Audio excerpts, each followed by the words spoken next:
Boa tarde a todos e todas. Sejam todos bem-vindos ao webinar Integridade e Conflitos de Interesse, organizado, apoiado pela nossa Escola de Formação, pelo nosso Sistema de Integridade. Eu quero, inicialmente, cumprimentar a todos, agradecer à Escola de Formação, na pessoa do desembargador Arnoldo Camanho, que tem dado todo o apoio aos nossos eventos.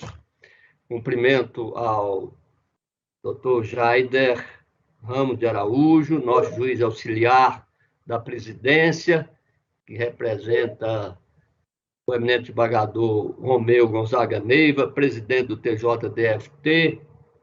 Também agradecemos o integral apoio que temos recebido do desembargador presidente, desembargador Romeu, tem colaborado constantemente com os nossos trabalhos relativos à ética e à integridade, e tem sido indispensável para a ampliação e implantação do nosso sistema de integridade e da criação de uma cultura de integridade em nosso TJDFT.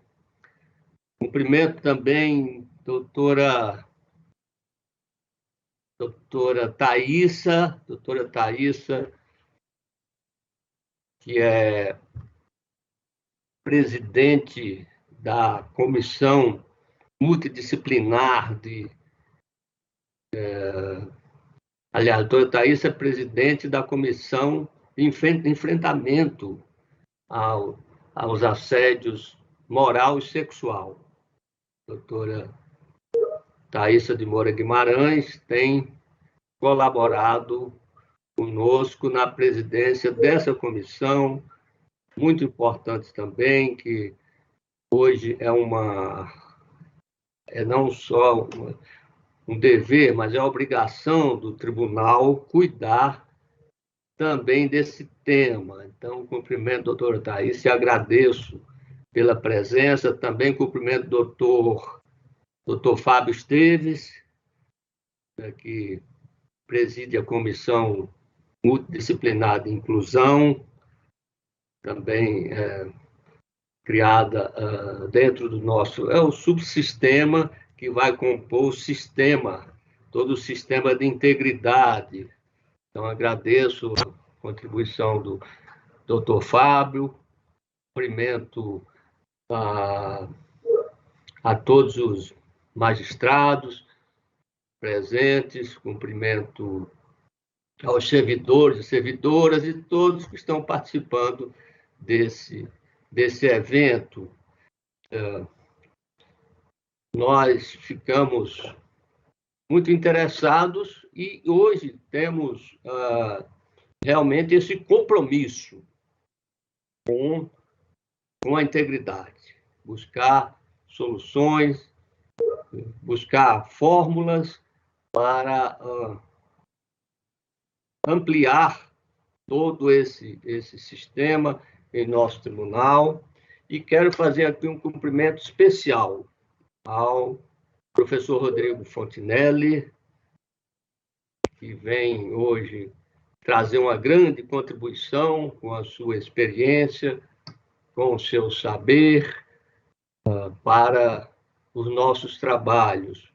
Professor Fontinelli, que é controlador geral do Estado de Minas Gerais, sempre se mostra disponível para ajudar com relação a esse tema, para dirimir dúvidas, para ajudar na solução de questões que lhes são encaminhadas sobre a implementação da cultura da integridade, não é? Quero cumprimentar aqui a doutora Lídia Maria Borges de Moura, nossa secretária de Planejamento e Governança e Gestão Estratégica, que com sua equipe tem conduzido o tribunal a ingressar, a adentrar nesse espaço que é o espaço da integridade, que é um espaço tão necessário de ser preenchido e que é um grande desafio para toda a administração. Então, eu quero dizer, professor Rodrigo Fontenelle, da nossa satisfação em recebê-lo. Vossa Excelência foi um dos responsáveis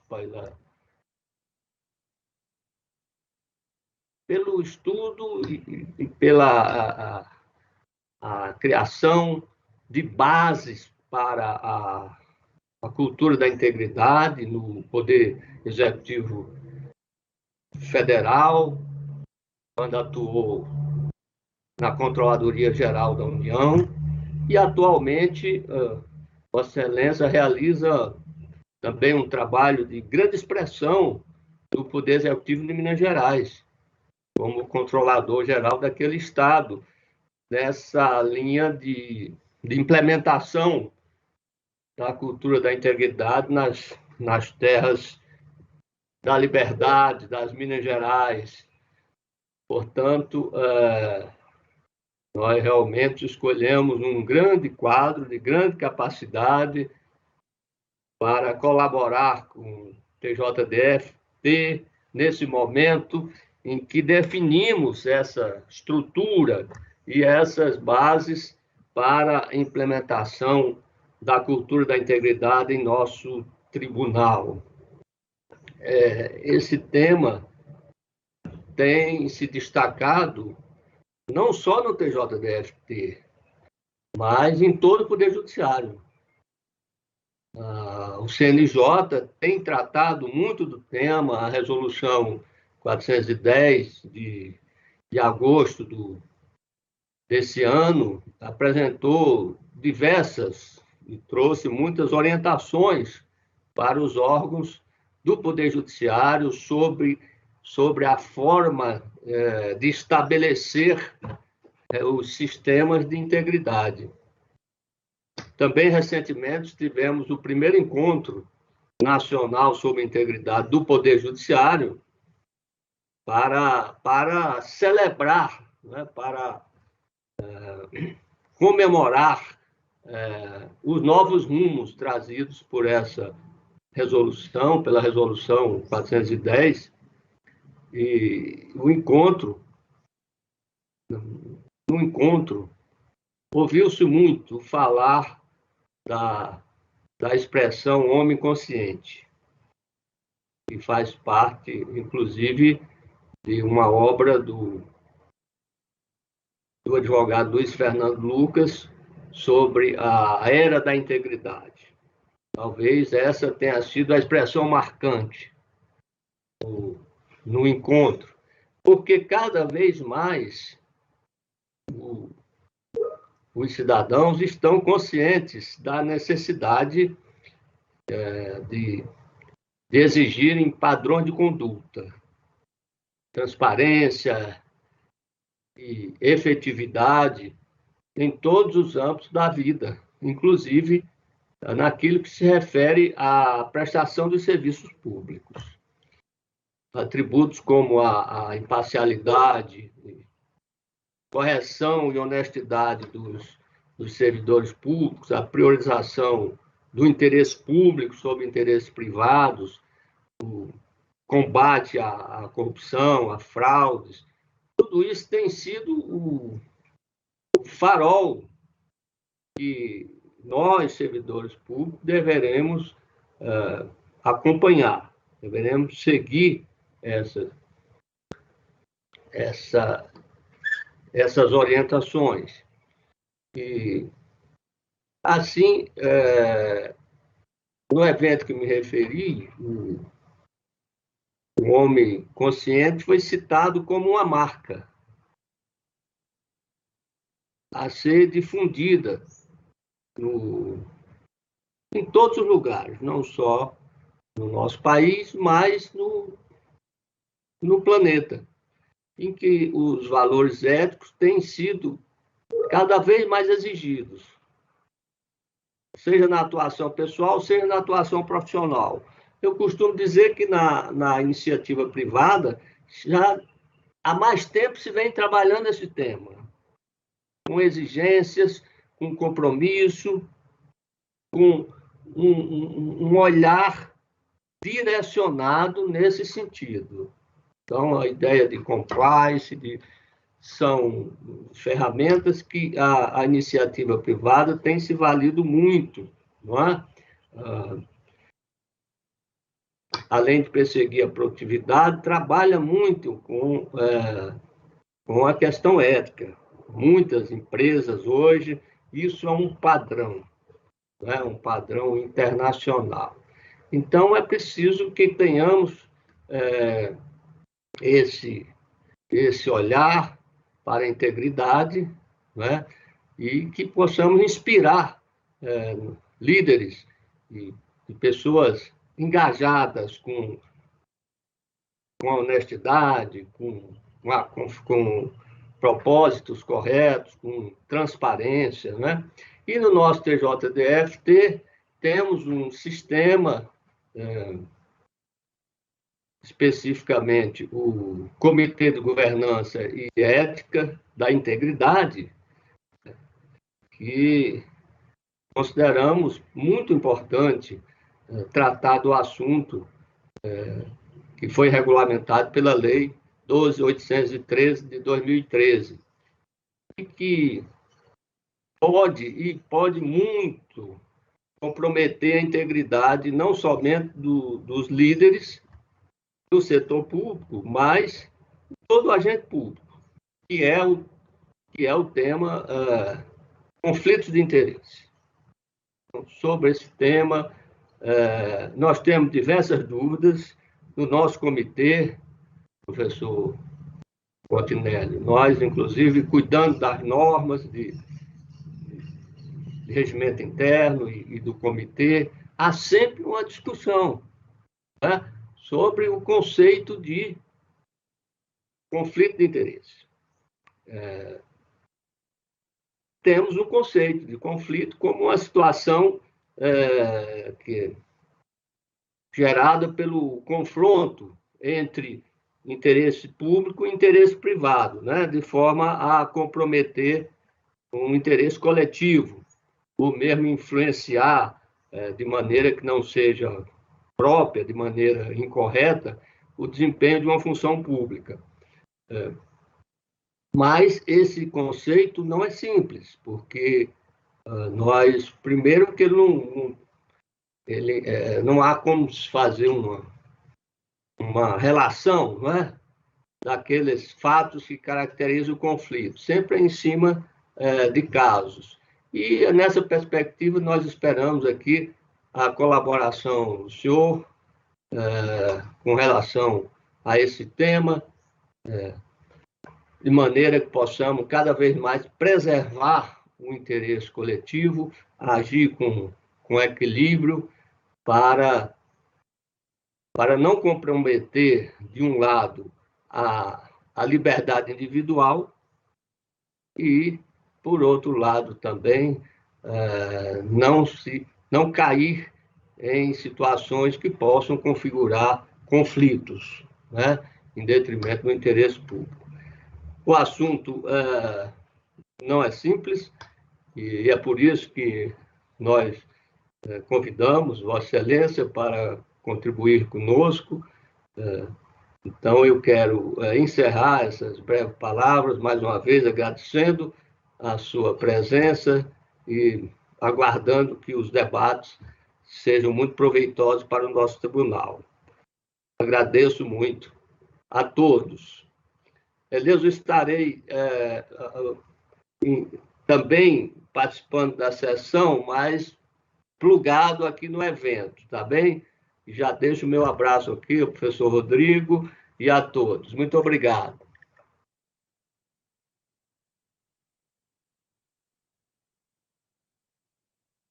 Seu microfone está desligado, Eleusa. Agora sou eu. Muito obrigada, desembargador Cruz Macedo, pelas palavras. E, neste momento, nós vamos passar a palavra ao palestrante da tarde, Rodrigo Fontinelli. Com a palavra, o Rodrigo. Boa tarde a todas e todos. Estão me escutando bem? Estamos. Pode prosseguir, está ótimo. Então, tá bom. É um prazer estar aqui novamente, na pessoa do desembargador José Cruz Macedo. Queria cumprimentar a todos os magistrados, servidores, estagiários, todo o corpo do TJ. Como eu falei, é um prazer estar aqui novamente, porque alguns devem lembrar que ano passado, mais ou menos nessa época, né, a gente teve uma oportunidade de estar aqui falando um pouquinho sobre o programa em si de integridade, mais focado em contratações públicas, né? E fico feliz, né, de estar voltando aqui hoje, vendo os avanços que esse tribunal alcançou e tem alcançado. Então, para mim, foi realmente um prazer a lembrança aí do meu nome. Espero que possa continuar contribuindo aí, falando hoje um pouquinho sobre integridade, mais focado especificamente em conflito de interesse.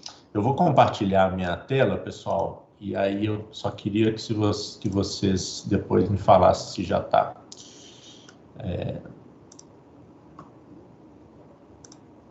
Apareceu aí, pessoal?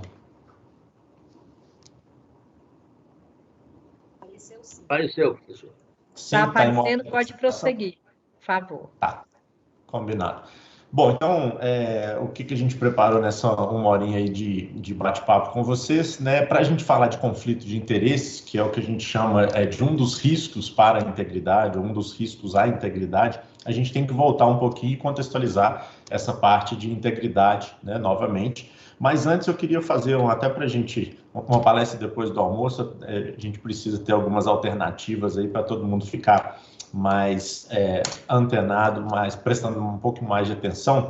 Eu queria a participação de vocês que estão aí, né, no YouTube ou em qualquer meio que estão nos assistindo, para a gente vocês responderem duas perguntas para mim, tá? Vocês podem entrar pelo celular ou pelo próprio computador, nesse endereço, www.mente.com, e colocar esse código, tá? 66197288, ou simplesmente clicar no QR Code, tá? Aí vai aparecer uma pergunta para vocês, na verdade, para vocês colocarem uma palavra que define. Já vou passar para o Mentimeter aqui, pessoal, para ficar mais fácil para vocês. Vai aparecer essa pergunta, né? Vocês colocarem em uma palavra aí um valor de vocês, então esse valor pessoal, tá? Vocês vão escolher um valor que é muito caro para vocês, e aí pode ser, né, competência, honestidade, etc, tá? Vocês escolham e aí a gente vai fazer uma nuvem de palavras aqui. E depois a gente vai ter uma outra pergunta, tá? Então, eu vou dar um tempinho aí para vocês, né? Já estão começando a aparecer algumas palavrinhas aí.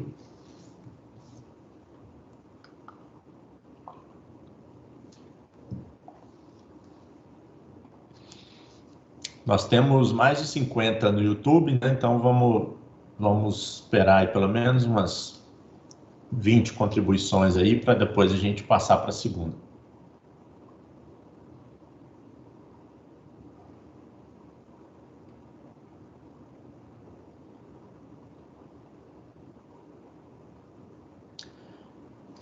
Bom, pessoal, para quem nunca participou desse tipo de enquete, né, quanto maior for a palavra ali, mais pessoas escolheram, né? Então, honestidade, a gente está vendo aí que está bem ao centro, né, maior. Então, a maioria das pessoas estão entendendo, né, que tem como valor pessoal a honestidade. Também estamos vendo aí justiça, ética, integridade, lealdade, né? Todos ótimos valores aí que a gente tem que continuar, né, adotando, não apenas na nossa atividade laboral, mas também na nossa vida, né? Vou passar para a segunda pergunta, pessoal. Eu queria muita sinceridade aí de vocês nessa próxima, tá?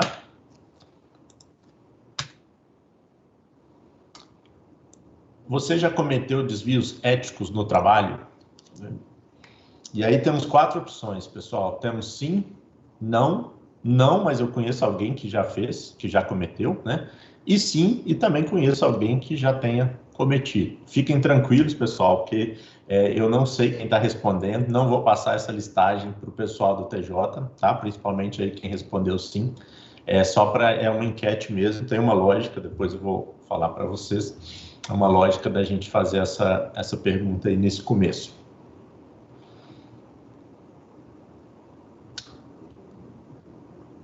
Bom, a grande maioria está respondendo, né? Não, mas praticamente igual, e agora passou, né? Um pouquinho. Não, mas eu conheço alguém que já cometeu, né? Essas duas respostas aí estão liderando a nossa enquete. Vou voltar para a minha apresentação. Só um momento.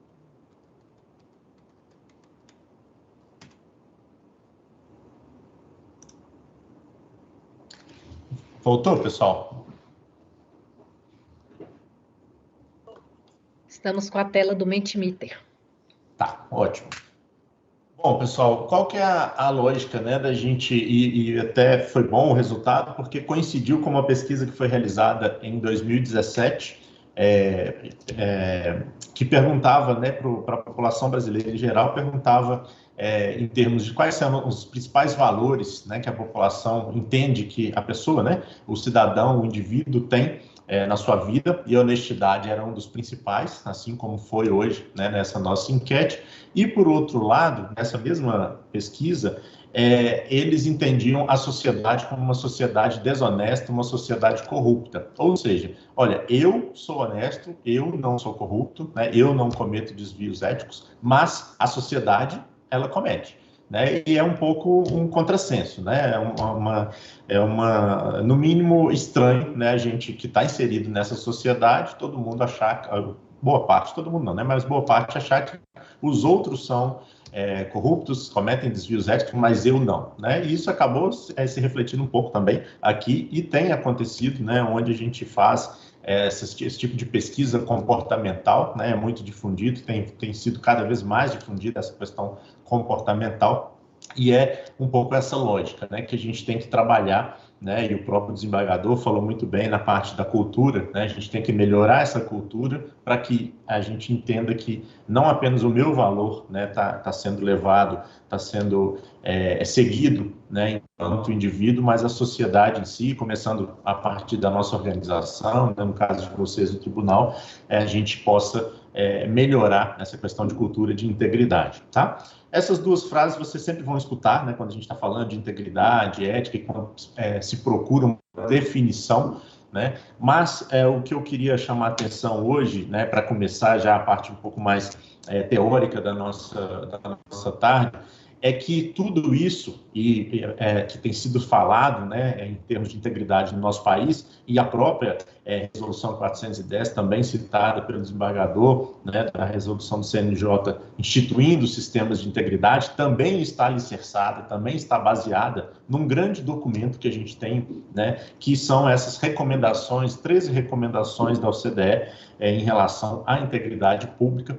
E a partir desse documento, tanto a esfera federal como os entes, né, subnacionais têm adotado, têm seguido esses padrões de integridade, justamente a partir desse documento de 2017. E a gente já começa com uma definição deles de integridade pública que tem tudo a ver com o nosso tema mais central de hoje, que é conflito de interesse. Reparem, olha, refere-se a um alinhamento consistente, adesão de valores, princípios, normas éticas comuns para sustentar e priorizar o interesse público sobre o interesse privado no nosso setor público, né? Tem tudo a ver quando a gente for pegar a definição, e o desembargador também, né, trouxe uma das diversas definições que nós temos de conflito de interesse, que é justamente para a gente não esquecer que nós estamos no setor público, né, e o que a gente tem que priorizar é o interesse público, né, a supremacia do interesse público em relação ao interesse privado, tá? Isso já está constando, né, nesse próprio documento que eu estou trazendo aqui para vocês. Professor, Bom, professor Rodrigo, só um instante. Eu vou pedir a gentileza de colocar o slide em modo apresentação. Aí, muito obrigada. Muito obrigada. Tá bom. Quer que volte, pessoal? Né? Tava dando para... Pode prosseguir. Obrigada. Tá melhor? Tá melhor, sim. Então tá bom. Cada ambiente desse, né, eu uso muito o Zoom, então o Teams é um pouco diferente, então agora vamos dessa forma. Bom, pessoal, então esse documento ele trouxe basicamente 13 recomendações, né? A primeira dela as 4 primeiras delas, né, alicerçada na criação de um sistema de integridade coerente e abrangente. Então, um ponto primordial que o próprio documento traz, e quanto mais a gente vai, né, trabalhando com esses assuntos, mais a gente vê que é importante, e por isso é bem interessante um evento como esse ser aberto, né, para um desembargador, é a questão do compromisso, né, do alto nível da administração. Tá? É claro que o documento ele é um documento para a nação, né, um documento para o Brasil, então ele vai falar dos diversos níveis, as diversas esferas, os diversos poderes, né, todos teriam que estar alinhados. Mas quando a gente traz esse documento, essa parte do documento, para dentro da nossa organização, o que a gente precisa é que o gestor, a alta administração, como por vezes a gente chama, que ela esteja engajada, né, nessa criação desse sistema de integridade. Porque senão a gente vai ter ilhas, né, a gente vai ter setores que vão cuidar um pouco melhor desse tema, mas isso não vai permear a organização, que é o que todos nós queremos, né? Então, esse compromisso é bastante importante. A segunda recomendação seria em relação às próprias responsabilidades, né? Quem precisa fazer o quê? Então, eu tenho um comitê dentro da minha organização que vai ser responsável por difundir essa temática. Tudo bem, mas será que é só esse comitê que ele é responsável pela integridade na minha organização, no tribunal, ou todos nós somos responsáveis, cada um com a sua alçada? Né? Tem um documento bem interessante que ele é focado mais em gestão de riscos, mas ele também é aplicável à parte de integridade, que é um documento de 3 linhas, ou 3 linhas de defesa, né? Alguns de vocês já devem conhecer. E esse documento, que é um documento do IA, do Instituto de Auditores Internos, ele deixa muito claro as responsabilidades de cada um em relação a essas temáticas. Governança, gestão de riscos, controles internos, e pode sim ser aplicado para integridade, né? Então, segunda recomendação, né? Responsabilidade, cada um sabendo o que tem que ser feito em relação à própria temática. Estratégia, né? A gente precisa medir, né? Então a gente precisa avaliar, né, os riscos à integridade. Eu vou falar bastante disso hoje, então vou deixar essa parte para um pouco depois. Padrões, né? Regras e valores do setor público refletidos, né, em leis, políticas organizacionais, e se isso é comunicado efetivamente, né? Como é que está o plano de comunicação, né? Já que aqui a gente está bem focado no próprio tribunal, como está o plano de comunicação de vocês em relação a isso tudo que está sendo feito, né? Não existe uma construção de cultura sem comunicação, pessoal. Eu sempre falo isso. Um dos nossos maiores aliados, não o maior, é a área de comunicação, né? Então, isso é muito importante que vocês trabalhem engajados, né, em relação a isso. Além, então, né, da criação desse sistema, né, a gente precisa construir uma cultura de integridade pública. Novamente, né, a quinta recomendação fala de toda a sociedade, e isso fica muito claro, porque não adianta a gente pensar só na nossa organização, se essa própria organização, e a gente vai citar esses exemplos na parte de conflito de interesses, se essa própria organização ela tem um contato, como qualquer outra organização pública, tem um contato com a sociedade. E as pessoas que estão nessa organização é um extrato de uma população, né, geral dos nossos 220 milhões de habitantes no país. Então, essa cultura de integridade tem que permear toda a sociedade, não apenas a organização. Aí vocês podem perguntar, mas já é difícil eu cuidar, né, da cultura de integridade na minha própria organização, eu ainda tenho que pensar nos outros? Tem. Vocês, por exemplo, têm que ter e isso foi abordado no seminário do ano passado, né? Um dos pontos, né, das boas práticas, né, melhor dizendo, em relação à parte de contratações públicas, é justamente, né, alguma necessidade de fazer um due diligence de fornecedores, né? Essa é uma forma, né? Você pensando cartilhas de integridade, né, para esses fornecedores, é uma forma de você estar pensando não apenas na sua organização, mas também na melhoria, né, de cultura daquelas pessoas que estão ligadas, né, ao próprio tribunal. Questão da liderança, isso é muito importante, pessoal, né? Gerentes lideram com integridade.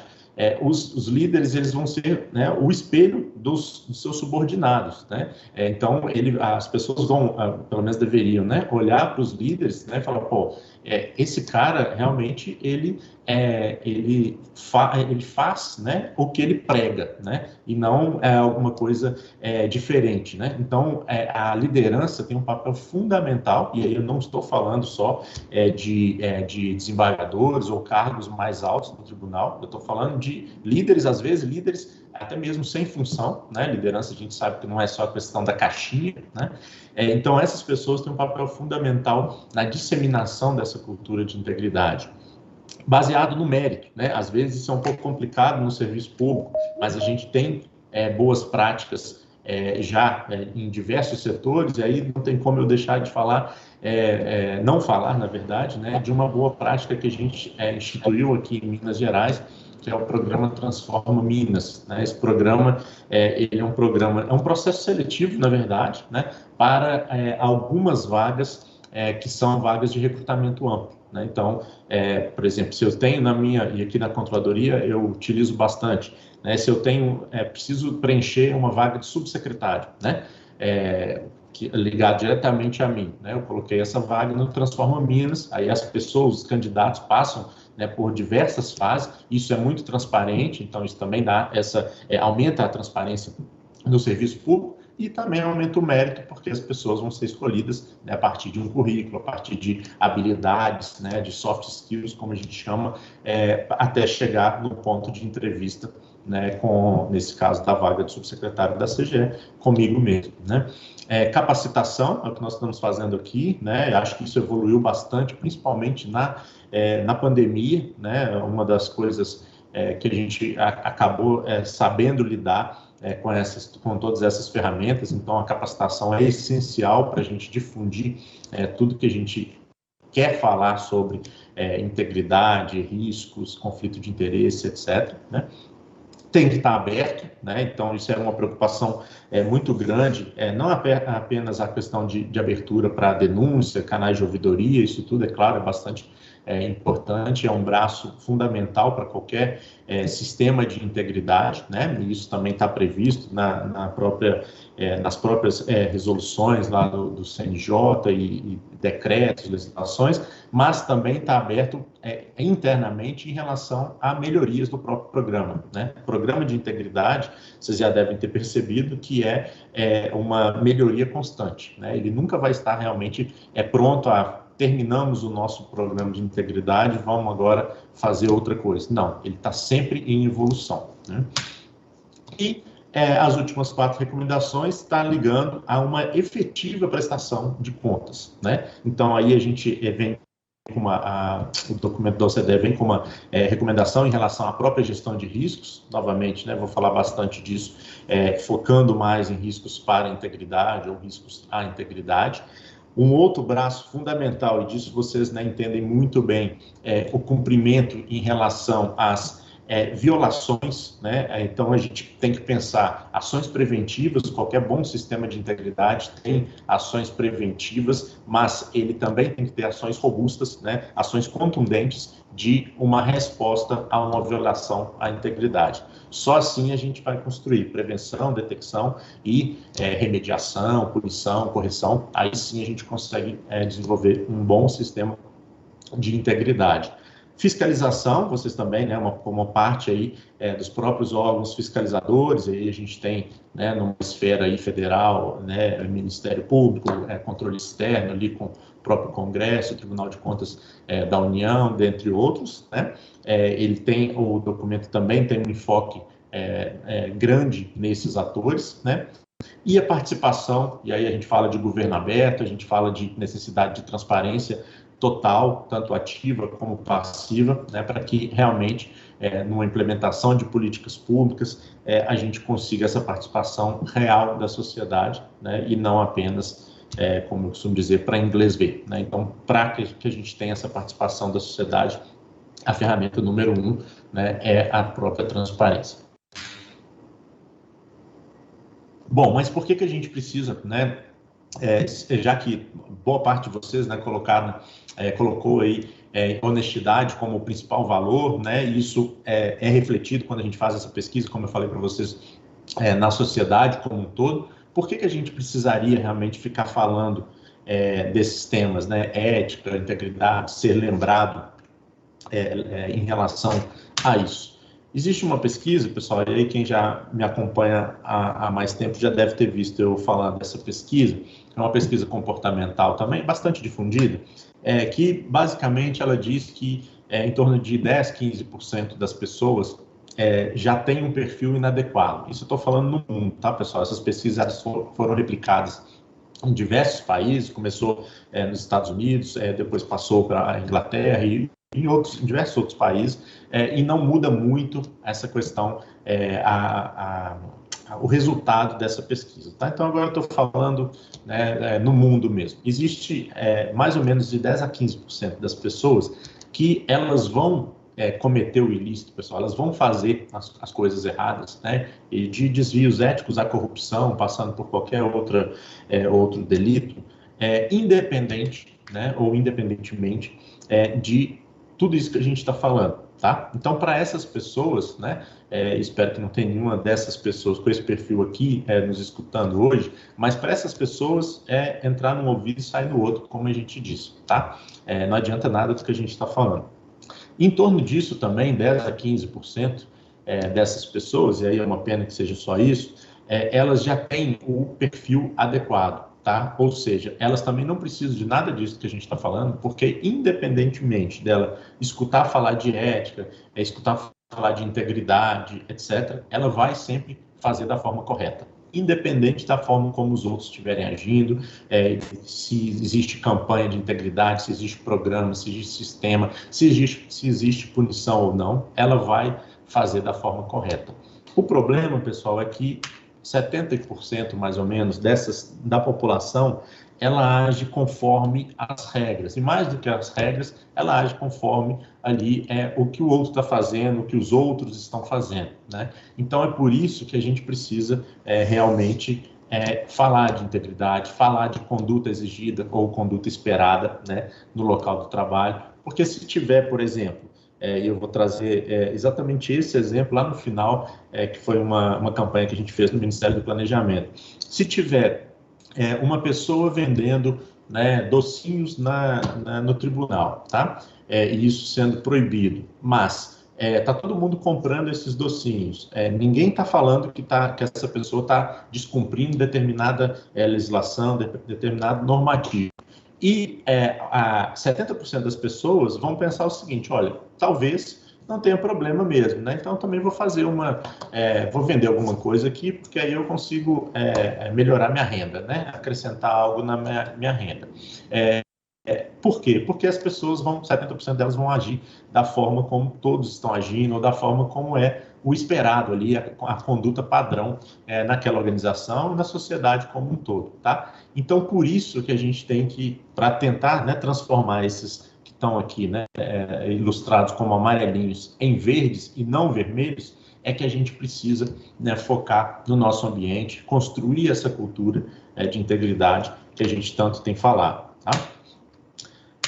Bom, e como é que a gente faz isso, pessoal? A melhor forma, né, um programa de integridade, né, como vocês já têm aí no tribunal, né, a gente pensando no programa, aí trazendo uma definição da própria legislação federal, conjunto estruturado de medidas institucionais, voltadas para aquelas 4 palavrinhas, ó, prevenção, detecção, punição e remediação, né?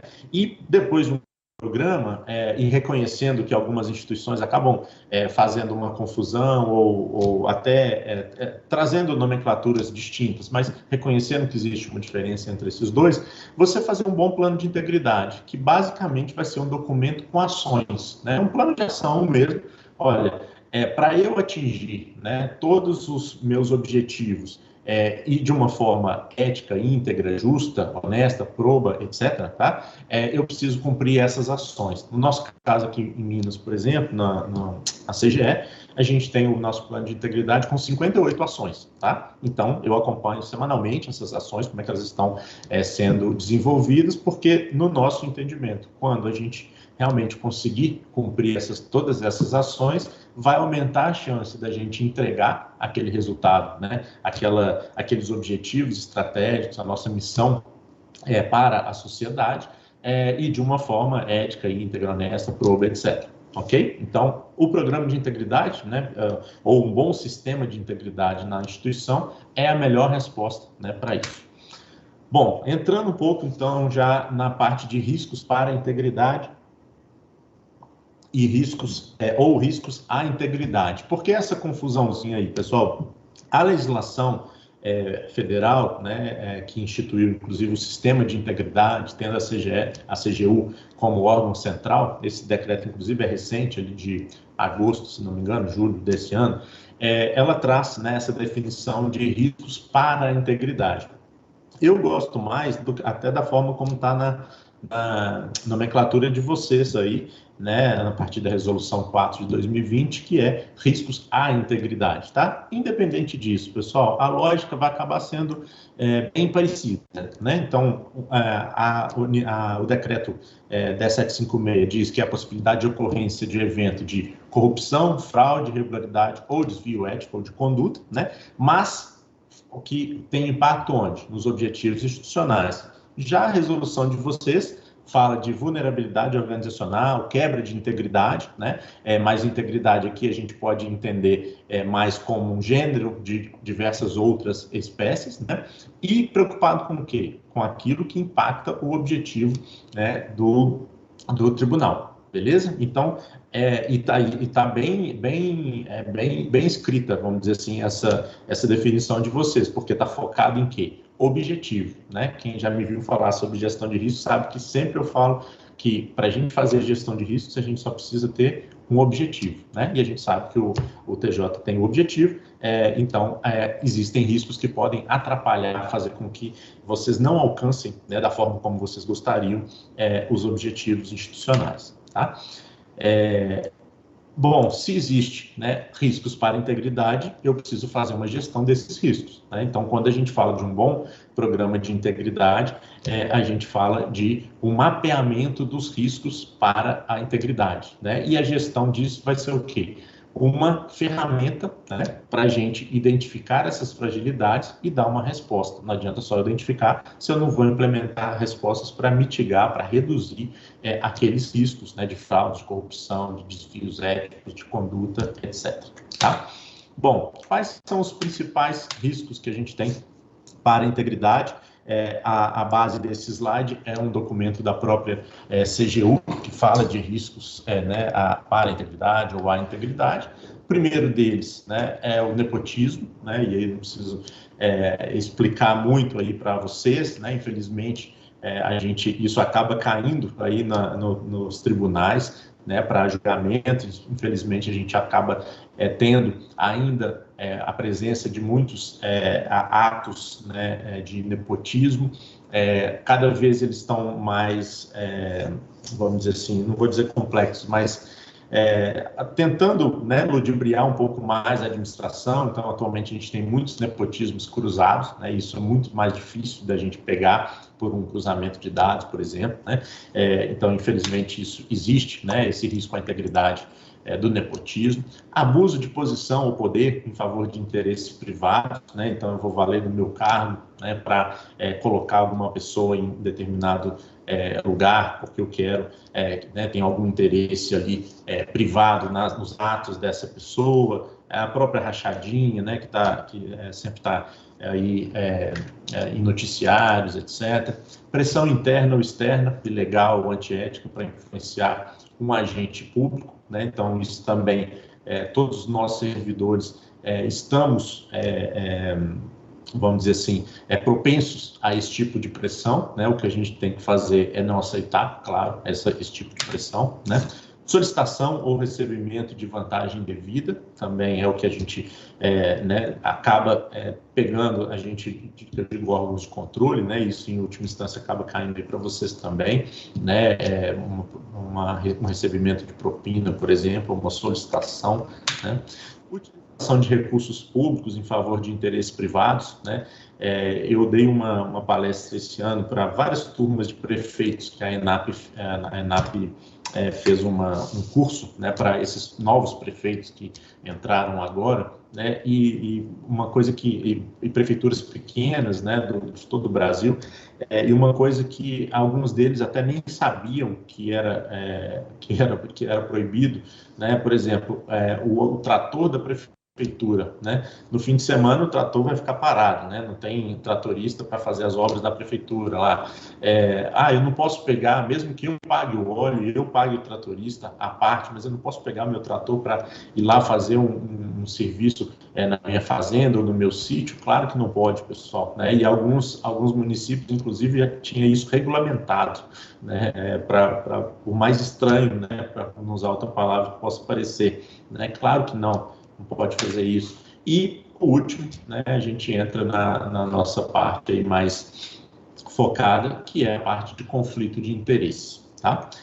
Para a gente falar de conflito de interesse, pessoal, não tem como eu não voltar, né, numa teoria que possivelmente vocês já conhecem, né, a teoria da firma, da gente falar um pouquinho, né, do agente e do principal. Quando a gente fala da teoria da firma no próprio setor público, né, a teoria da agência e tudo, a gente está pensando, né, o principal como o cidadão, como a sociedade, né, e o agente, nós ali colocados, né, pela sociedade, seja, né, em cargos políticos, seja escolhidos, seja até mesmo, né, nós servidores públicos concursados.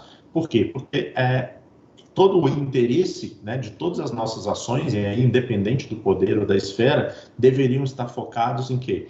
Ao que a sociedade gostaria, né? Então, o que a sociedade espera do Tribunal de Justiça, o que a sociedade espera da Controladoria Geral do Estado, o que a sociedade espera do Ministério da Economia, etc. Né? Só que a gente sabe que existe aí, né, uma assimetria informacional, existe aí uma possibilidade de que os interesses daquele agente, né, sejam distintos do interesse do principal, né? E é para isso que a gente precisa de quê? Melhorar a própria governança da nossa instituição. E é para isso que a gente não pode, né, deixar, né, que aconteça a parte de conflito, de que se concretize, né, os conflitos de interesse que naturalmente existem em qualquer instituição, né? Como o próprio também desembargador Cruz Macedo falou, isso é difícil da gente deixar fechar, vamos dizer assim, todas as portas, né? Porque existem dúvidas, né? Cada organização tem as suas peculiaridades, né? Então, eu tentei trazer aqui um vídeo da CGU ao final, numa situação que acho que abarca quase todas as organizações, né? Mas existem peculiaridades. Eu sou auditor da Receita Federal, por exemplo, existem alguns potenciais conflitos de interesse que podem não existir no próprio Tribunal de Justiça, que podem existir num Tribunal de Contas da União, por exemplo, tá? Então, a gente precisa, isso tem que ser customizado, vamos dizer assim, nesse entendimento melhor em cada organização. Trouxe duas definições aqui, uma, né, da lei, né, de conflito de interesse, a 12.813, que vai trazer novamente, né, essa questão aí de confronto entre interesse público e privado, né, um pouco alicerçado na própria teoria da agência que a gente acabou de falar, né? E isso desde que comprometam o interesse coletivo, né? E também, aí saindo da legislação e pensando, né, no próprio setor, no próprio setor privado, né, que usa bastante a própria ISO 37001, que diz o seguinte, situação onde negócios, finanças, famílias, etc., possam interferir no julgamento de pessoas no exercício das suas obrigações para a organização. Então, pode existir conflito de interesse no setor privado? Pode, só não existe uma legislação para isso, mas pode, né? A pessoa pode estar, né, numa empresa privada, fazendo cotações, não existe licitação dentro da empresa privada, mas ela faz cotações e faz acaba comprando, né, de uma empresa da própria família dela, porque ela vai ter essa vantagem, ela tem esse poder de decisão, quando na verdade para a organização que ela trabalha, seria melhor ela comprar de alguém que fornece esse serviço ou esse produto mais barato, né? Então, pode sim, e existe, né, conflito de interesse também no setor privado. Claro que o nosso enfoque aqui vai ser sempre o setor público, tá? Bom, e quais são os tipos, né, que a gente teria aí, então, de potenciais conflitos de interesse? O primeiro deles, e aí que eu me baseei na própria legislação vigente, tá, pessoal? A 12803 que eu falei para vocês. Uso de informação privilegiada, né? E aqui eu queria que vocês já fossem, né, fazendo um exercício aí. Claro que, né, dada a plataforma que a gente não consegue abrir para discussão, talvez de uma forma como presencial a gente poderia fazer, mas vamos pensando, né, em cada... e aqui eu sei que tem servidores de todas as áreas, né, do tribunal. Vamos pensando, né, como é que seria o uso de informação privilegiada no meu trabalho, né? Será que eu tenho acesso a alguma informação aqui no tribunal que poderia ser interessante para uma outra pessoa ou uma outra empresa e eu tenho que tomar todo cuidado em relação a essa informação, porque eu não quero incorrer nesse conflito de interesse, né? Antes dessa informação ser divulgada, né, ser dada uma transparência em relação a essa informação, ela não pode ser passada para alguém de forma direcionada, né? Vou dar um exemplo, eu estava no Ministério da Fazenda em 2015, né? E eu fui participar de uma reunião que estava envolvido uma decisão em relação à Petrobras, tá? A primeira coisa que todos nós tivemos que assinar é que a gente não tinha ações da Petrobras. Todas aquelas pessoas ali não eram acionistas da Petrobras. Por quê? Porque aquela informação que ia ser discutida naquele momento influenciava, né, a cotação, né, a oscilação de preços da própria Petrobras. Então, a gente teria uma informação privilegiada. Uma coisa é você ter informação privilegiada a partir da sua função. Isso é inerente ao próprio cargo que você ocupa. Outra coisa é você usar essa informação, né, para fins pessoais, né, para obter vantagem indevida nesse caso, tá? Então, esse seria o primeiro. Relação de negócio com pessoa física ou até mesmo jurídica que tenha interesse na sua decisão.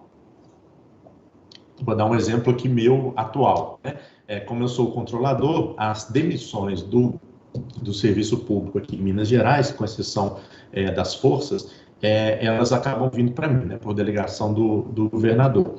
E eu recebo muitos advogados, né, que advogam para servidores que estão passando por um processo administrativo disciplinar. Eu poderia, né, ter, eu nem sou advogado, nem sou economista, mas eu poderia ter um escritório de advocacia junto com advogados que estão aqui direto comigo, né, que têm interesse total na minha decisão, né, eles querem livrar o servidor deles, né, e eu quero, desde que tenha cumprido todo o devido processo legal, eu quero imputar a penalidade devida, e claro que eu não poderia, né, então esse seria o segundo ponto.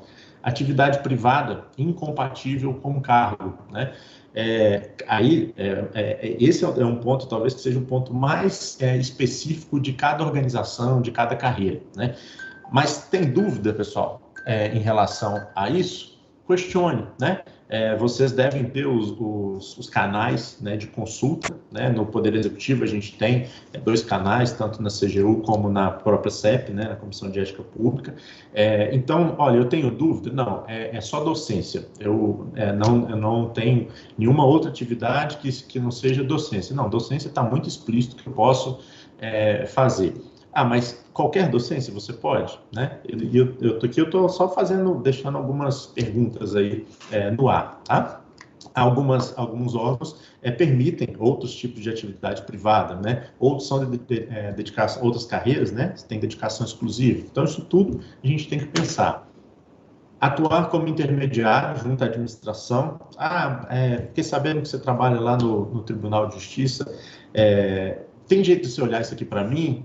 E tem jeito de passar isso na frente e tudo? Claro que não tem, né, pessoal? Isso já foi, né? A época hoje, né? Infelizmente já foi essa época. Espero que hoje não seja mais, né, em lugar nenhum.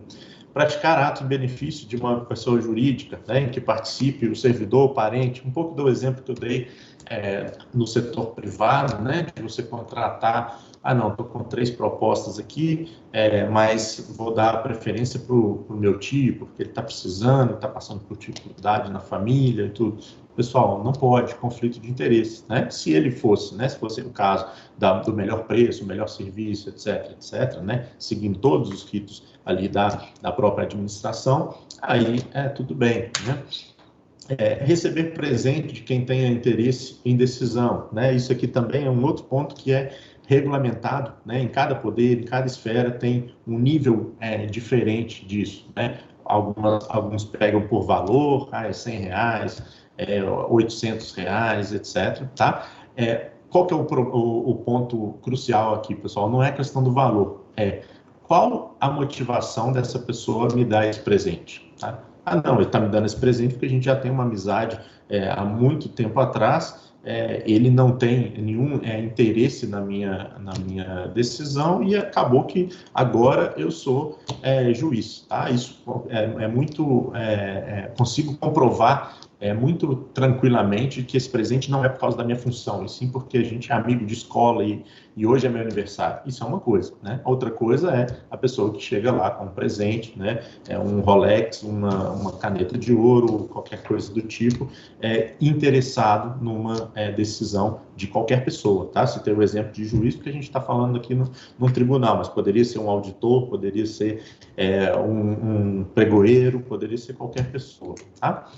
E, por fim, né, prestar serviços à pessoa jurídica sob regulação do órgão. Aí eu vou dar novamente um exemplo meu aqui, né? Docência eu posso fazer, não tem problema nenhum, né? Todo servidor pode estar previsto na própria Constituição, beleza. Só que eu fui convidado, eu dou aula aqui na Fundação Dom Cabral, aqui em Belo Horizonte. Fui convidado pela Fundação Dom Cabral para dar parte de gestão de riscos, eu sou professor deles nessa matéria, para uma empresa. Ótimo, até aí tudo bem. Só que essa empresa era quem? Só uma empresa pública aqui de Minas. E aí me ligou o alerta, falou, olha, será que eu posso? É claro que é fora do horário de trabalho, etc. Vou tomar cuidado em relação a qualquer informação que eu tenha em função do meu cargo, isso tudo era tranquilo. Só que eu fiquei em dúvida se eu poderia, porque está na minha abrangência de atuação, né? Essa empresa pública, né? Dentro da abrangência de atuação da CGE. O que eu fiz? Uma consulta ao Conselho de Ética Pública aqui do Estado. E não de forma surpresa, me negaram essa possibilidade de dar esse curso, né? Mesmo sendo, não era eu que estava sendo contratado, era a Fundação Dom Cabral, tá? Inclusive, na proposta da Fundação Dom Cabral, que ganhou, né, como melhor proposta, não citava meu nome, citava o professor da Fundação Dom Cabral, e existem diversos, né? Mesmo assim, o Conselho de Ética Pública entendeu que eu não poderia prestar esse tipo de serviço, nesse caso, só docência, tá? Porque está dentro da minha abrangência de atuação. Beleza, agradeci à Fundação, falei que para Estado, para o Estado de Minas Gerais, eu não poderia dar nem aula, né? Nesse caso, né? de cursos in company, ok? Então, tomar cuidado também, né? Para PJ sob regulação do próprio órgão. Bom, não tem jeito de eu não falar disso, né, pessoal? Alguns probleminhas, né, para aqueles que incorrer, né, em relação ao conflito de interesse. Trouxe aqui 4 pontos da própria lei de improbidade administrativa, né, que são pontos focados em quê? Ação ou omissão de agente público, né? Então, receber dinheiro, etc. Aceitar emprego, comissão ou atividade de consultoria, etc. Perceber vantagem econômica para intermediar, né?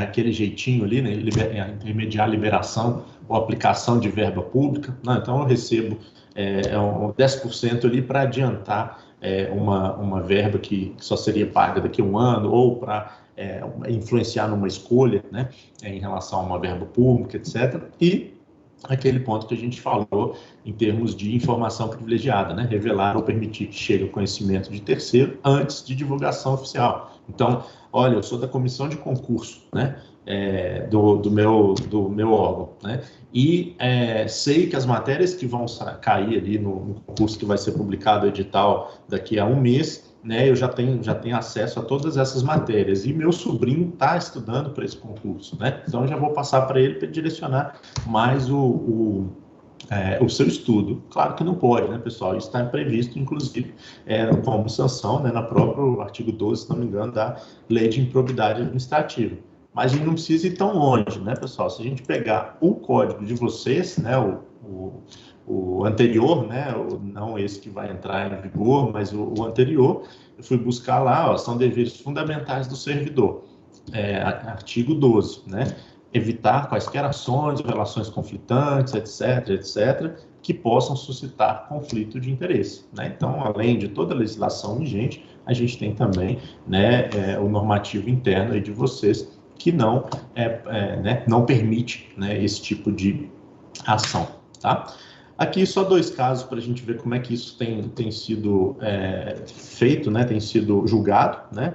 Então, nesse caso aí, eu omiti, né, por razões de LGPD, eu omiti alguns dados, mas no próprio Tribunal ali de Justiça de Sergipe, né, acabou condenando, né, aí o STJ, na verdade, né, acabou condenando por ato de improbidade, dentre outras coisas, né, um prefeito ali que nomeou 22 parentes para postos na prefeitura, né, ele não se contentou com um não, 22, além de outros problemas, né, contrato temporário sem concurso, etc. E esse caso aqui, né, em Minas, também, né, um prefeito e vereador acusados de improbidade. No caso deles ali, a esposa do vereador recebeu salários do município, recebeu sem ir lá, cargo fictício, né, em chefe de seção, então foi nomeada, mas nunca trabalhou, dentre outros probleminhas aí, tá? Bom, pessoal, de tudo que eu falei, né, e para a gente já chegar mais para o final, e até para dar tempo aí de eventuais questionamentos, eu queria que vocês ficassem com essas perguntas sempre que tiver dúvidas, tá? E eu fico bem tranquilo de elogiar esse slide, porque ele não é meu, é do Marcelo Zenkner, né? Até conversei com ele ontem, perguntando se podia colocar, com a citação, claro, uma palestra que ele deu. Marcelo Zenkner, para quem não conhece, pessoal, ele foi diretor de governança e integridade da Petrobras, né, até maio deste ano, e ele fez uma palestra que eu assisti e gostei muito dessas reflexões, né? Porque, como o próprio desembargador Cruz Macedo falou, nem sempre a gente vai ter a resposta exata para aquela nossa dúvida, né? Então, vamos fazer essas perguntas. Olha, minha conduta ela é compatível com os interesses, com os valores do tribunal? Minha conduta ela serve de exemplo para os meus colegas de trabalho? Então, se todos ficassem sabendo, né, desse tipo de conduta, eu ficaria tranquilo, né? Não teria que dar nenhuma explicação. Estou agindo sem qualquer violação àquilo que está previsto, seja na legislação ou até mesmo nos normativos internos do tribunal? Eu já avaliei os riscos e a decisão a ser tomada é a melhor para a minha organização? Então, pessoal, eu acho que essas 4 perguntas abrangentes, né, elas facilitam a nossa decisão, né, em relação a uma aula que eu vou dar, uma contratação que eu vou fazer, uma empresa que eu me relaciono, alguma coisa, qualquer coisa do tipo aí, desses diversos exemplos que eu acabei dando para vocês, tá? Aqui eu vou deixar 3 campanhas que eu acho interessantes. Existem diversas, pessoal, relacionadas a esses pontos, tá? Vou começar com essa que a gente criou quando eu estava no Ministério do Planejamento, uma campanha que a gente, dentro do nosso programa de integridade, que era Não é Legal. A gente usava essa expressão não é legal como duplo sentido. Não é legal porque é ilegal, é proibido pela 8.112, né, que é a legislação que nos afeta, que a gente tem que seguir como servidor público federal, e não é legal porque, cara, você não devia fazer isso, entendeu? E aí aqui eu peguei o praticar o comércio na repartição, porque tem a ver com essa questão do interesse privado, né, acima do interesse público, mas existem diversas outras artes dessa campanha campanha na própria internet. Tem uma que eu gosto muito, que é do MAPA, do Ministério da Agricultura, Pecuária e Abastecimento. Não é brinde, é corrupção. Então, eles deram uma resposta muito grande depois daquela operação policial que teve nos frigoríficos em 2017, que acabou, né, pegando muitos fiscais do Ministério. Então, eles têm uma campanha bem interessante. Peguei só um slide, mas tem diversos outros, né?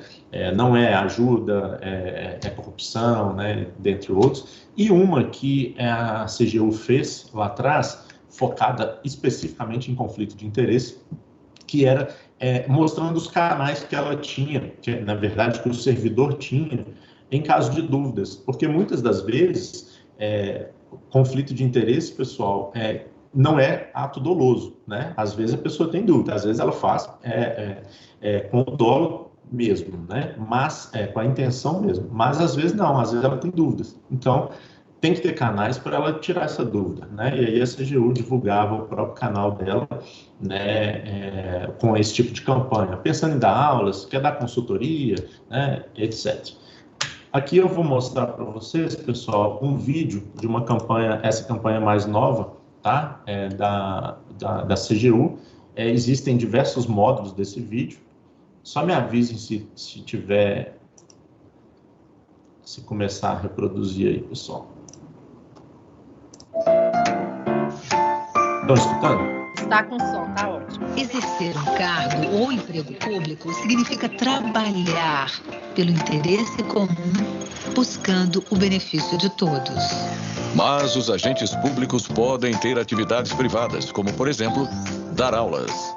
Como regra geral, o magistério é permitido ao agente público dispensando consulta sobre eventuais riscos de conflito de interesses.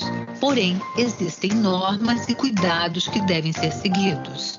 O magistério é a docência em instituições de ensino, de pesquisa ou de ciência e tecnologia, sejam elas públicas ou privadas. Também são consideradas magistério as atividades de suporte educacional, a participação em banca de avaliação ou ainda ser moderador, debatedor ou presidente de mesa. Para entrar na regra geral, é importante observar normas sobre horários, acúmulo de cargos e empregos, bem como sobre o regime jurídico e a carreira do agente público.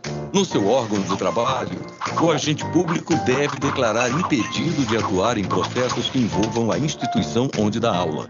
Além de não repassar em aulas e em materiais didáticos informações sigilosas ou sobre casos e processos que conheça em razão da sua função pública. Se o agente público der aula em preparatórios para concursos públicos, ele não pode participar de nenhuma etapa do concurso. Outro ponto importante é diferenciar o magistério da consultoria. No magistério, o conteúdo é teórico, de caráter geral, até nos exemplos práticos. Já a consultoria não se aplica à regra geral do magistério. Por tratar de conteúdo específico, ela analisa problemas e atende um cliente. Caso o agente público não tenha certeza se a regra geral do magistério se aplica a ele, é melhor não correr riscos e consultar as instâncias responsáveis. Gerencie seu risco pessoal. Previna o conflito de interesse. A prevenção começa em você. Controladoria Geral da União, Governo Federal.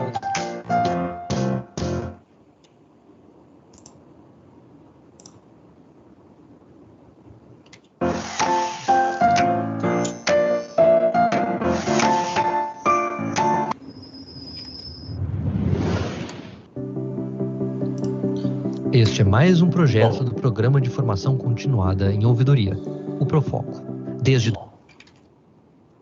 Bom, pessoal, acho que deu para ver o vídeo, né? Deu para escutar. Tem outros, tá? Esse módulo focou em magistério, mas quem tiver mais interesse, né, em conhecer um pouco mais dessa campanha está disponível, né, no canal da CGU, do YouTube.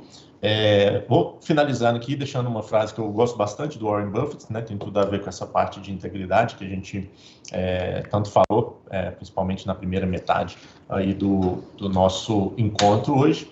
E quem quiser entrar em contato, né, tem só um QR Code aí, né, com as minhas redes sociais, meus contatos, para a gente trocar uma ideia sobre todas essas temáticas, tá?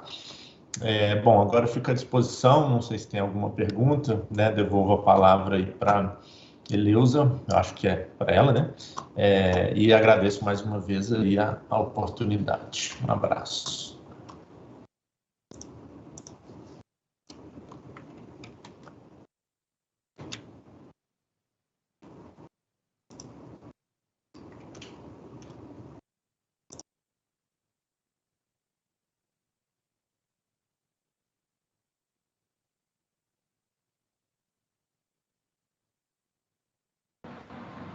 Lídia, parece que a Eleusa teve algum problema aí. Se você Muito quiser dar obrigada. sequência. Tive um probleminha aqui de conexão, mas tudo bem. Muito obrigada ao palestrante.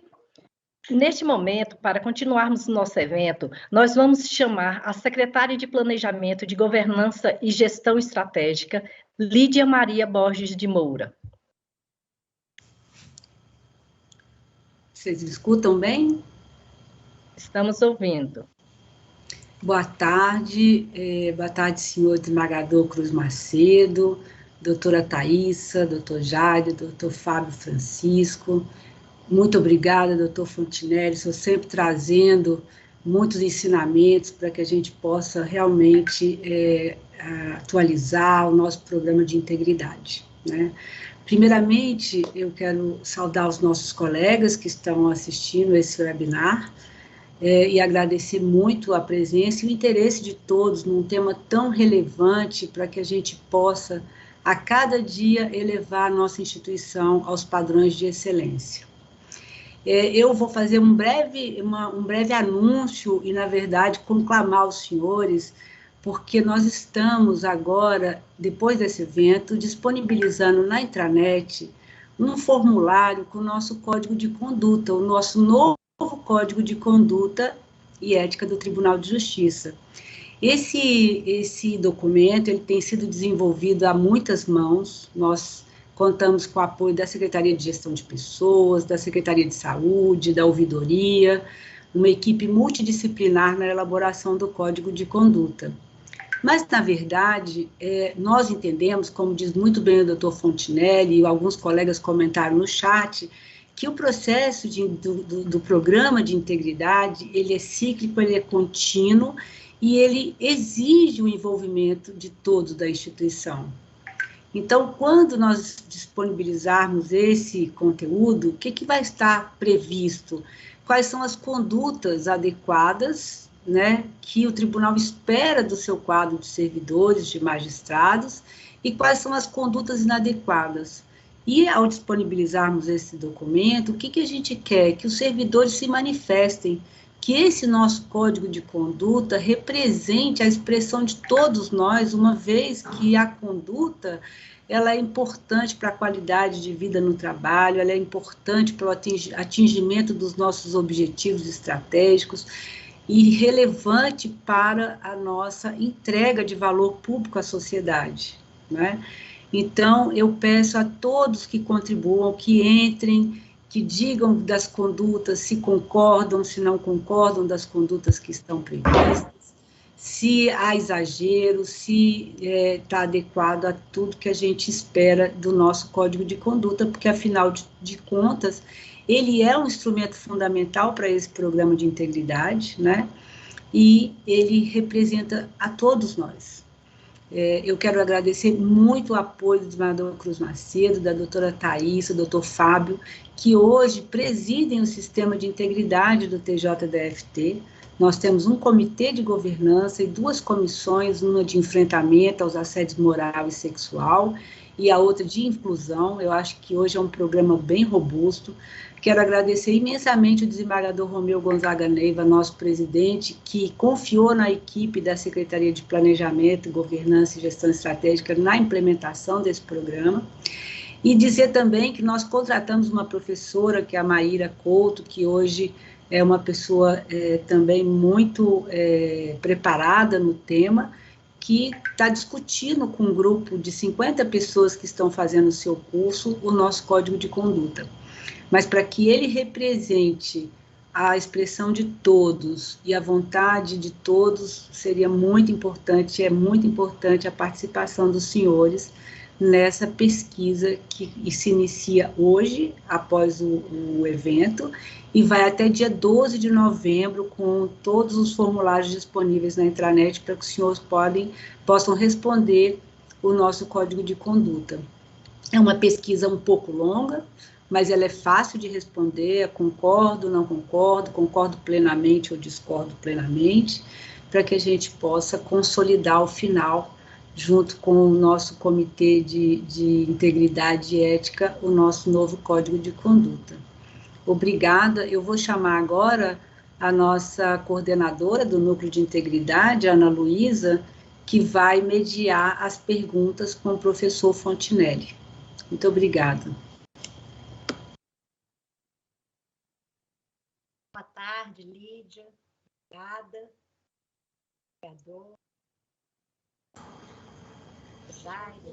Tá bem baixinho, Ana. Eu vou tentar aumentar. Melhorou? Melhorou agora? Melhorou. Estão me ouvindo? Então tá. Boa tarde a todos. Nós temos aqui vários comentários, professor Ricardo, elogiando a palestra do senhor. E temos algumas perguntas. Nós selecionamos aqui duas, porque eu acho que o tempo já está bem adiantado, né? Às 15h30 termina o nosso horário. Então, eu vou fazer duas perguntas para o senhor. A primeira é a seguinte: por que o conflito de interesses é analisado no âmbito da ética?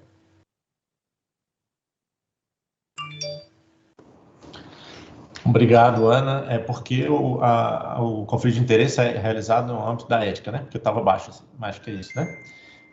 Bom, não é que é analisado ou verificado só no âmbito da ética, né? Se descumprir alguma norma, né? Eu vou dar um exemplo no próprio governo federal, né? Isso era analisado em relação na própria área de RH e também na área de ética. E por que vai para a área de ética? Porque é uma questão de conduta, né? Então, essa parte, por causa da conduta daquele servidor que potencialmente está em conflito de interesse, isso acaba indo, né, para as comissões de ética, ou no caso na esfera federal, dependendo do cargo, comissão de ética pública lá da presidência, tá? Mas não é analisado exclusivamente nessas comissões de ética, não. Dependendo do enfrentamento em relação à legislação, também é feito, né, a parte disciplinar, por exemplo, né?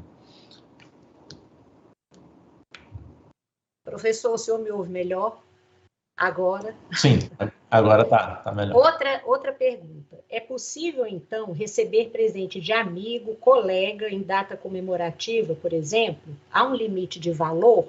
Tem uma outra também que fala sobre brinde. Você deveria haver essa questão de brinde. Esse é o assunto que o pessoal mais tem dúvida, e como eu falei na apresentação, é o mais específico, um dos mais específicos, né? Porque cada poder, cada esfera tem uma legislação, né? O que eu indico, né, nesse caso, e lógico, respeitando primeiro a própria legislação vigente para aquele servidor, né, que está perguntando isso, mas a lógica é perguntar um pouco o seguinte: olha, existe interesse dessa pessoa em uma decisão minha, independente do valor e tal? Existe interesse dessa pessoa na minha decisão, né? Então, é claro que isso vai ser, e aí vale um pouco também a questão do risco de imagem, do risco reputacional, né? E aí é aquela pergunta que eu também acho que eu falei na minha apresentação. Olha, se eu divulgar isso para todo mundo, eu estou recebendo esse vinho dessa pessoa nessa data, esse vinho com esse valor, não tem nenhum problema eu divulgar isso. Todos vão entender perfeitamente que faz sentido, porque é meu aniversário, ou eu estou comemorando 10 anos de empresa, de órgão, né, de organização, etc. Se a resposta for não, está tranquilo, eu me sinto confortável e não estou descumprindo a legislação da minha organização, tudo bem, né? Mas a gente tem que ter esse cuidado, né, essa pergunta aí como base, né? Professor, ainda dá tempo de fazer mais as outras aqui. O senhor acredita que seria mais interessante um plano de integridade conjunto entre o Ministério Público e o Judiciário do ponto de vista do jurisdicionado? Olha, eu acho que vocês, né, por eu não ser da área, assim, eu acho que vocês vão ter essa capacidade de responder até melhor do que eu, tá? Conjunto eu não diria, mas com interações, eu acho que faz todo sentido. E eu vou dar um exemplo do que a gente está fazendo aqui em Minas. A gente criou a Rede Mineira de Integridade. Cada instituição dessas tem o seu plano de integridade, né? Então, o governo de Minas tem o Plano Mineiro de Promoção da Integridade, o Ministério Público está criando o seu programa de integridade, TJ, idem, etc. Só que essa rede mineira, ela é o quê? Ela é uma interface entre todos os poderes. Então, o protocolo de intenções que foi criado ano passado teve a presença do governador, do presidente do TCE, do defensor público, do Procurador-Geral de Justiça, do presidente do TJ e faltou um, né? Não, dos 6, né? Do presidente da Assembleia, né? Então, aí a gente consegue ter essa interação, essa interface melhor, né? E quem ganha, né, em última instância, é a própria sociedade.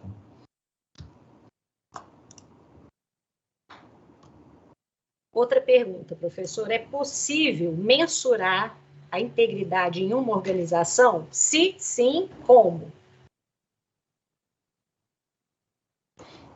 Essa também é a pergunta de $1 milhão, né? Porque é o nosso desafio, tem sido o nosso desafio atualmente. A Petrobras, ela começou a fazer isso, né? Por meio de percepção. É a forma como a gente ainda tem feito, eu não vi ninguém diferente disso fazendo. É um pouco para que as pessoas entendam, porque esse índice é mais divulgado, aquele índice de percepção da corrupção da transparência internacional, né? Como é que é medido se um país é mais corrupto ou menos corrupto em relação àquele índice?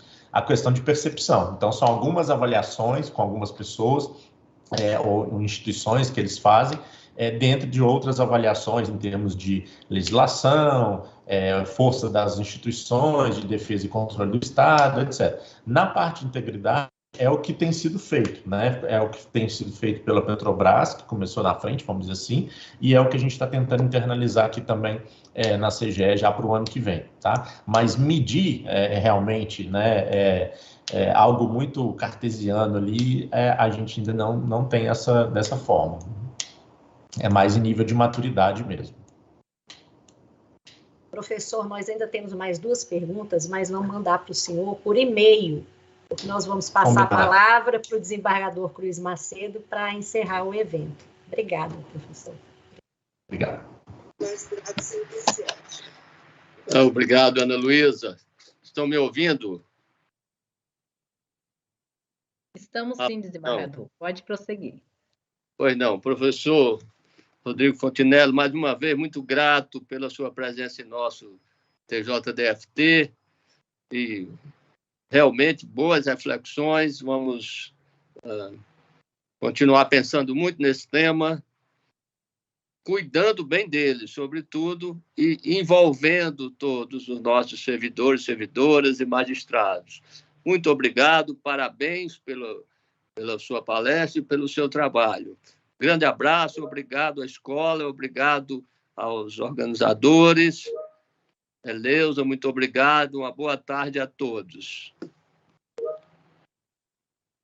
Neste momento, encerramos esse evento, agradecemos a participação de todos. Gostaria de lembrar os inscritos que não deixem de validar a sua presença no link que está na descrição do YouTube. Tenham todos uma boa tarde.